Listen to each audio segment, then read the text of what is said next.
کار ساخت یک مسجد جامع از سوی یکی از تجاران در نزدیکی بازار میره ولسوالی اندر غزنی تکمیل و به بهره برداری سپرده شد.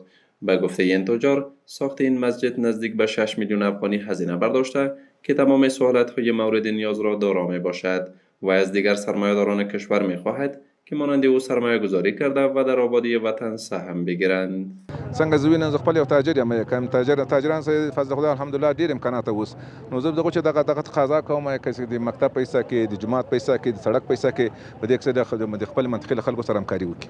در همین حال کار ساخت یک مسجد دیگر نیز از سوی یکی از سرمایه‌داران به ارزش حدود 4 میلیون افغانی با حضور داشت مسئولین امارت اسلامی در نزدیکی بازار میره ولسوالی اندر آغاز گردید. دلته جوړولو ته یا آبادي ته ډیر سخت ضرورت ده. نو موږ هم دا تصمیم ونیو چې یو جماعت یو شفاخانه یا یو سړک په یو چیز کې یو پانګه وکړو. نو هغه دغه و چې مولوي صاحب ویل چې دلته یو جماعت نو انشاءالله چون موږ نه افغانۍ لرو نه ډالر موږ د مسافرۍ روپۍ دي در 2 لکو درهم انشاءالله زه پې لګوم.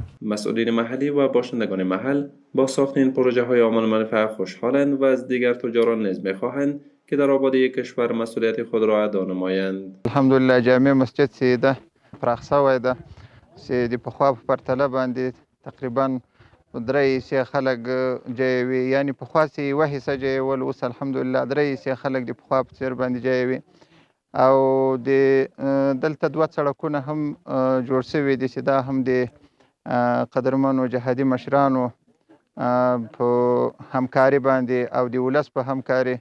نو له ټولو تجارانو هیله او ارزو دا ده چې داسې کار وکړي. یقینا دنیا هغه دنیا ده چې په داسې لار مصرفه شي، نو دغه یقیني هغه بهترینه لار دغه ده چې په مسجد باندې مصرفیږي او د الله تعالی په کور باندې مصرفیږي او خلک راځي په ارام باندې اودس کوي او لمونځ کوي او الله ته عبادت کوي.